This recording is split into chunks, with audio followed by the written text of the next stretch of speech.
नमस्कार, news point लेकर हाजिर हूं मैं राजीव। दोस्तों, मोदी सरकार के लिए आज फिर एक बड़ी मुसीबत खड़ी हो गई है। दरअसल खालिस्तानी नेता गुरपतवंत सिंह पन्नू की जान लेने की साजिश का जुर्म निखिल गुप्ता ने अमेरिकी अदालत में कबूल कर लिया है। ये निखिल गुप्ता कौन है अभी बताता हूं, आप जान चुके होंगे, लेकिन गुरपतवंत सिंह पन्नू का मामला अब फिर इस वक्त क्यों आ रहा है, ये सब कुछ इसलिए क्योंकि एप्स्टीन के बाद नई मुसीबत में कैसे घिर गई है यहाँ नरेंद्र मोदी की सरकार, वो सब कुछ यहाँ हम बताने जा रहे हैं। दरअसल अमेरिका का दावा है कि निखिल गुप्ता रॉ के पूर्व खुफिया अधिकारी विकास यादव का सहयोगी था। विकास यादव को अब तक पकड़ा नहीं गया है अमेरिका की तरफ से, लेकिन निखिल गुप्ता ने जिस तरह मर्डर फॉर हायर यानी किराए पर हत्या की साजिश और मनी लॉन्ड्रिंग की साजिश जैसे 3 गंभीर आरोपों को स्वीकार कर लिया है, उसके बाद मोदी सरकार के लिए जवाब देना मुश्किल हो सकता है, क्योंकि अब तक सरकार ने यही कहा है कि इस साजिश से उसका कोई लेना देना नहीं है। जबकि अमेरिकी पक्ष का कहना है कि कथित साजिश के समय विकास यादव कैबिनेट सचिवालय में कार्यरत थे, जिसके तहत रिसर्च एंड एनालिसिस विंग यानी रॉ काम करती है। अब देखना होगा कि मोदी सरकार इस मुद्दे पर अमेरिका के सामने अपना बचाव कर पाती है या नहीं, क्योंकि ट्रेड डील में तो उसने जिस तरह सरेंडर किया है उसकी पोल राहुल गांधी पहले ही खोल चुके हैं। वहीं आज एक वीडियो के जरिए राहुल गांधी ने समझाया है कि कैसे भारत के किसान और टेक्सटाइल कारोबारी दोनों इस डील का नुकसान भुगतेंगे। आइए जरा सुन लीजिए यहां राहुल गांधी को। नमस्कार। हिंदुस्तान का टेक्सटाइल सेक्टर 5 करोड़ परिवारों को रोजगार देता है। नरेंद्र मोदी जी की जो यूएस डील है वो हिंदुस्तान के टेक्सटाइल सेक्टर को खत्म कर देगा, नष्ट कर देगा। ये बात नरेंद्र मोदी जानते हैं, वो पूरा हिंदुस्तान जानता है। मैंने पार्लियामेंट हाउस में समझाया कि बांग्लादेश को फ्री पास 0% टैक्स और हिंदुस्तान को 18% टैक्स। इसका नतीजा होगा कि बांग्लादेश की टेक्सटाइल इंडस्ट्री हिंदुस्तान की टेक्सटाइल इंडस्ट्री को खत्म कर देगी। Now what have you done? You have the United States has reduced Bangladesh's tariff to 0. And our tariff is 18%. What do you expect our textile people to do? Their competitor is Bangladesh. If Bangladesh imports US cotton, they have 0% duty. Finished. Textile industry gone. Narendra Modi ji के एक मंत्री ने बोला कि अगर हम भी US cotton import करेंगे तो हमें भी वो फायदा मिलेगा। मगर सच्चाई है कि हमारा कॉटन बांग्लादेश जाता है, हमारा कॉटन हिंदुस्तान की टेक्सटाइल मिलों को चलाता है। तो अगर हमने बांग्लादेश का रास्ता चुना तो हमारी पूरे के पूरे कपास के किसान और कॉटन की इंडस्ट्री खत्म हो जाएगी, और अगर हमने नहीं चुना तो हमारी टेक्सटाइल की इंडस्ट्री खत्म हो जाएगी। ये सच्चाई है। पीयूष गोयल जी झूठ मत बोलिए। इसलिए मैं इसको सरेंडर कहता हूं, क्योंकि ये डील या तो कपास के किसान को मारेगा या टेक्सटाइल इंडस्ट्री को मारेगा या फिर दोनों को उड़ा देगा। इनके मंत्री को यह भी नहीं मालूम कि बांग्लादेश अब हिंदुस्तान से कपास नहीं खरीदेगा और उन्होंने निर्णय ले लिया है कि वो यूएस से कॉटन इंपोर्ट करें। ये है यूएस डील, नरेंद्र मोदी जी की डील की सच्चाई।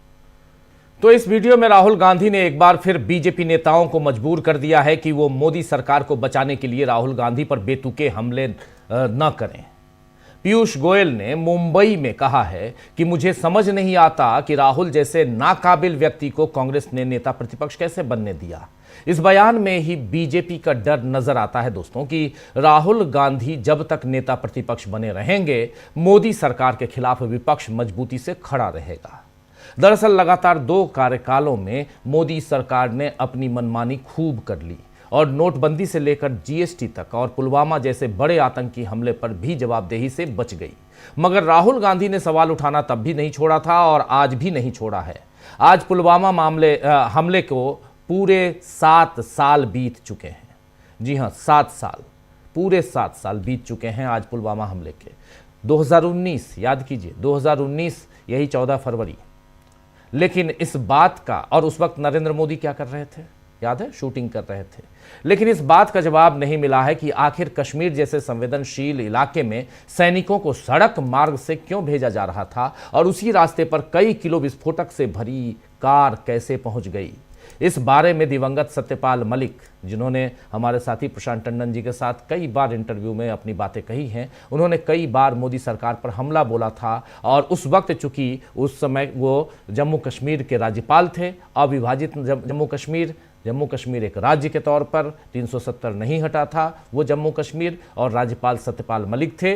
उन्होंने बहुत सारे खुलासे, पहली बार अगर पब्लिक डोमेन में सत्यपाल मलिक ने खुलासा किया था तो इसी चैनल पर किया था। इसके बाद तमाम चैनलों ने अपना अलग अलग ढंग से उनसे इंटरव्यू किए, लेकिन पहला इंटरव्यू यही था अपने यहाँ जो प्रशांत जी के साथ उन्होंने दिया था, जिसमें इस पूरे हमले की गाथा उन्होंने खोल कर रख दी थी।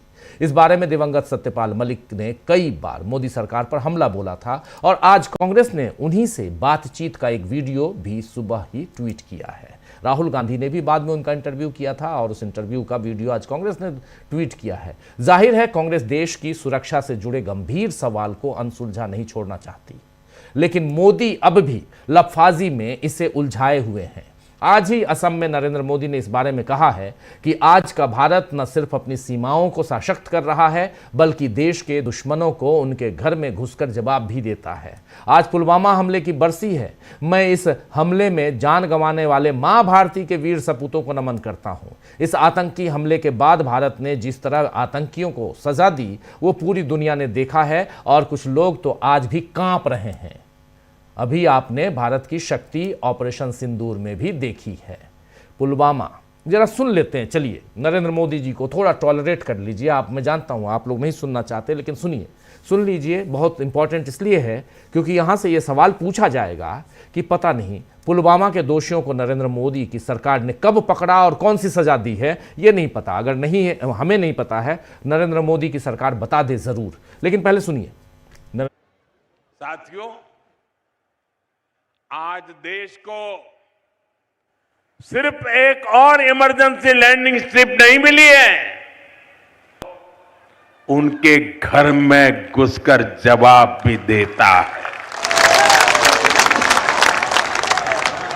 साथियों, आज ही पुलवामा हमले की बरसी है। मैं इस हमले में जान गंवाने वाले मां भारती के वीर सपूतों को नमन करता। इस आतंकी हमले के बाद भारत ने जिस तरह आतंकियों को सजा दी वो पूरी दुनिया ने देखा है, और कुछ लोग तो आज भी कांप रहे हैं। अभी आपने भारत की ये शक्ति ऑपरेशन सिंदूर में भी देखी है। लेकिन साथियों, मैं आपसे जानना चाहता हूं, क्या कभी कांग्रेस से हम देश हित के लिए इतनी हिम्मत के साथ फैसले करने की ताकत थी क्या? वो कर सकते थे क्या? तो सुना दोस्तों आपने, यहां पर कांग्रेस को घेरने के लिए और उसके अलावा पुलवामा और अपनी पीठ थपथपाने के लिए नरेंद्र मोदी जो कुछ कह रहे हैं उसमें कितना सच्चाई है, कितना सच, कितना झूठ, वो आपके सामने है। अगर यहां पे सवाल ये भी है कि पुलवामा की बात कर रहे हैं नरेंद्र मोदी, तो पकड़ा था अगर उन आतंकियों को, तो इस सवाल का जवाब भी दे देते कि विस्फोटकों से भरी हुई कार कैसे लाई गई, किसकी शह पर लाई गई। खैर, उद्घाटन और शिलान्यास के बहाने असम चुनाव के लिए प्रचार करने नरेंद्र मोदी पहुंचे थे आज, और वहां उन्होंने पिछले 12 सालों से विपक्ष में बैठी कांग्रेस पर जितने हमले किए, उससे जाहिर होता है कि पीएम मोदी के पास मुद्दों की घोर कमी हो गई है, या फिर उन्हें देश के हालात की जानकारी ही नहीं है, जो आज भी वो अपने काम बताने की जगह कांग्रेस पर हमला करके अपनी लकीर बड़ी कर